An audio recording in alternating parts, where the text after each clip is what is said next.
you're having an awesome day. Today we're going to be going over the Asus FX502VM. So without further ado, let's get right down to it. Taking a look at the laptop, you can see it has a brushed aluminum finish. The rest of the body is made out of plastic, but the lid encasing the screen is actually metal, which is nice. The overall bulk of this laptop isn't bad at all. I'd go as far as to call it slim for a gaming laptop. It measures just under an inch tall, which is awesome, and weighs in at just under 5 pounds, making it relatively lightweight for the hardware it's packing. Opening it up, you'll find it smooth and easy with just one hand. The keys, I would say, are a little on the mushier side, but that could just be me, as after a few weeks, I'm absolutely loving this keyboard. It's a pleasure to type on. A few things to note are that the layout is almost standard. The shift key is shorter, which messed me up a bit at first, but I've grown used to it. At first, the squished numpad and keys looked pretty goofy to me, but I actually really like what they were going for. It gives you a nicely sized keyboard, but if you do need a number pad, which I personally rarely use, it's there. The red backlighting can be turned off and has 3 different brightnesses when turned on. When working in dim lighting, this does its job well. If you're gaming late at night, the slight accents on the WSD keys are a nice touch. The keyboard has a little flex, but nothing noticeable unless you're intentionally pressing down on it. Same thing with the screen, a bit of twisting, but nothing too bad at all. We have a good selection of ports, including a charging port, Ethernet, mini display port, HDMI, and USB 3.0 on the left side. On the right, we're greeted by a headphone jack, 2 USB 3.0s, an SD card reader, and a Kensington lock. The ports feel nice and tight, and although I haven't put them to the test, after minimal use they still feel very solid. The speakers on this laptop actually aren't awful. I like where they're positioned on the front facing up, which gives maximum sound quality, and they get decently loud too. And if you're wondering, the Wi-Fi feels solid without any issues to speak of. The webcam is 720p, and it definitely gets the job done for a Skype call or video chat, but it definitely isn't anything to write home about. Inside this bad boy is rocking a 7th generation quad-core Core i7 processor, clocked at 2.8 GHz, and paired with an NVIDIA GTX 1060. Keep in mind, this is the 3 GB variant, but still packs a mean punch. It's also equipped with 16 GB of DDR4 RAM, a 128 GB SSD, and a 1 TB hard drive, giving you a nice balance of speed and storage. In my testing, older titles like CSGO will get well over 200 FPS on 1080p max settings, while harder to run games like Rocket League still sat comfortably with an average of 168 FPS, still on the highest settings.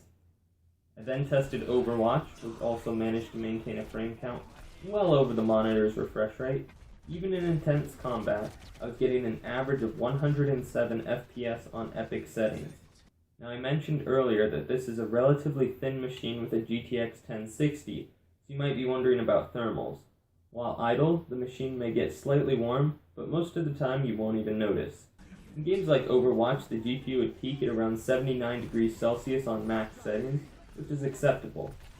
If this is still a little warm for your liking, I'd like to bring up the fact that capping your FPS at 60 will actually keep this laptop 5 degrees cooler. Even after hours of Overwatch, I was unable to get the GPU above 74 degrees Celsius when VSync was enabled. The heat distribution is nice, and can primarily only be felt above the keyboard, or in this area here.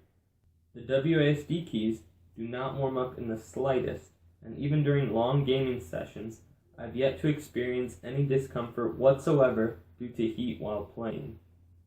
It's worth noting that the battery life is pretty reasonable as well. It's above average for a gaming laptop of this size, and the included 64 watt-hour battery proved itself very respectable if you're ever caught without an outlet. Keep in mind, this is without any power-saving modes enabled. By lowering screen brightness, turning off the keyboard's backlighting, and enabling power-saving mode, you can significantly get more time off of each charge. So right about now you might be thinking, wow, this is the laptop I've been searching for. Well, slow down there, sport, because I can give you plenty of reasons why you shouldn't get this laptop. While this laptop manages its heat pretty well, it does get quite loud. While idle or under light load, you'll often forget the fans are even there. However, if you like to play heavier titles without headphones, it can almost get uncomfortable unless you really blast the speakers. But personally, this wasn't a huge deal, as a decent pair of over-ear headphones will completely solve this issue while gaming. And then there's the screen. Now, while this is a 60Hz 1080p display with a nice matte finish, it's a TN panel with okay viewing angles? From side to side, they honestly aren't too bad, but as soon as you start tilting the screen even a little bit, the colors wash out pretty quick. The brightness is totally fine for indoors, but I would not recommend taking this outside. And then there's the trackpad. Now the surface is plastic and it feels quite smooth to the touch. Sadly, however, it's just lacking in precision. It gets the job done for basic web browsing, but if this is something you plan on using over a dedicated USB mouse, this may not be for you.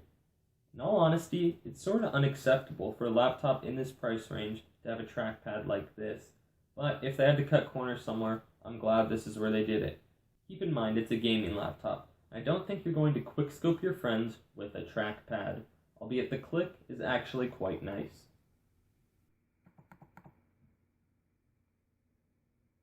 So now I know you're all wondering, well wait, who's this laptop for?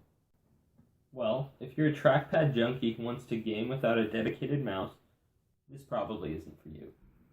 If color accuracy is super important, or you're coming from a high quality display, this may be a bit of a buzzkill. And if you want to do heavy gaming without headphones, the speakers are usable, but the fan noise will definitely get in the way.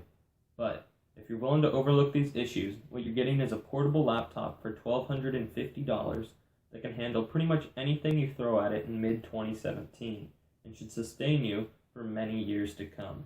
Thanks so much for watching, guys. If you liked the video, give it a thumbs up. If you have any questions or comments, hit up that comment section down below. And if you want to see more content like this, do me a favor and hit that subscribe button. I'll see you guys next time.